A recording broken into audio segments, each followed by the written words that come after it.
เบิ่งกันกล่อมให้ไก่มันไข่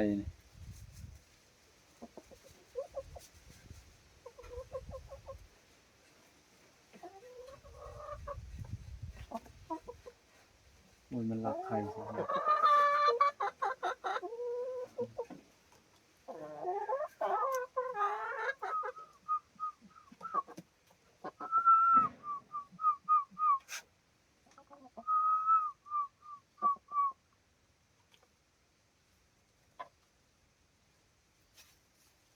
เมื่อกี้คือเบ่งคือสิออกอ่ะ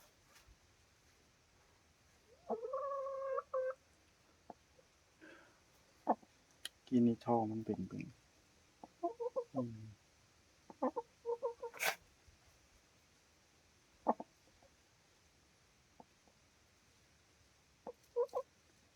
ไก่ก็สิไปไข่อยู่บนนอนเนาะก็เลยจับมันลงมามันลองมามันสิไข่บ่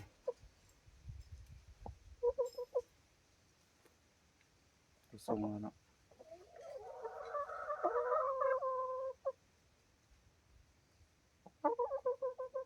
ดีสิไข่แล้วสิไข่แล้วกด111แหละ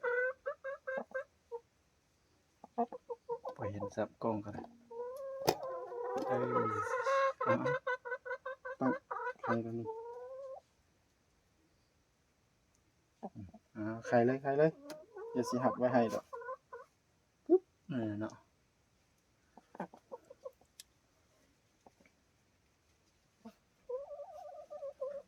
ยังบ่มีบอนไข่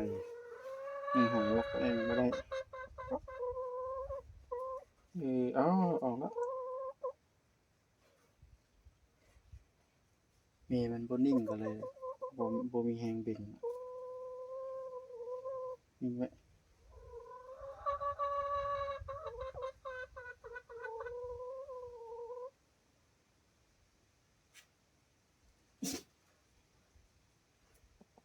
เฮ็ดอะยวบแล้วบ่ออกเทื่อหางมันหายใจซื่อบ่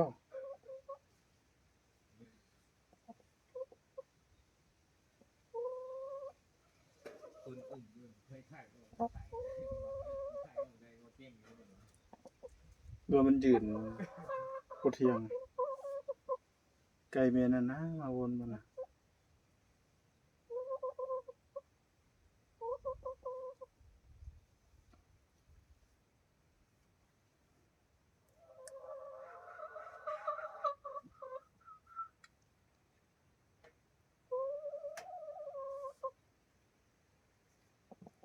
มื้อก่อนมันโจมมาเอาไข่คามือเลยนะ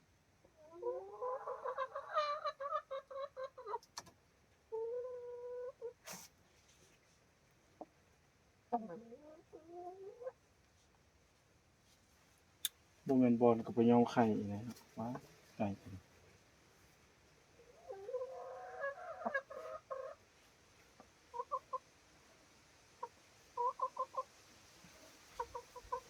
นิ่งแล้ว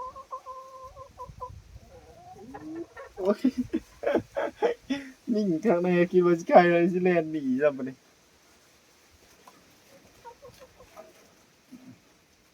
มันออกตอดมันบ่เดือดแล้วติมันสิไข่แท้ๆมัน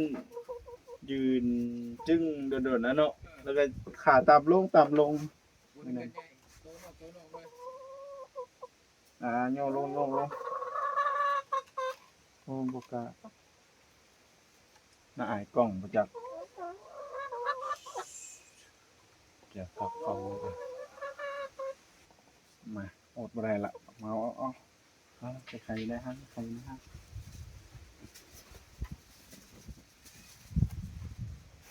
ลง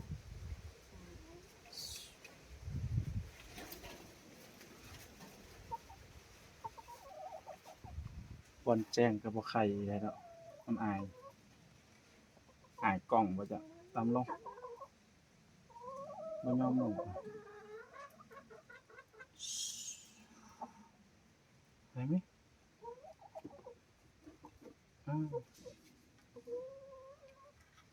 ลอย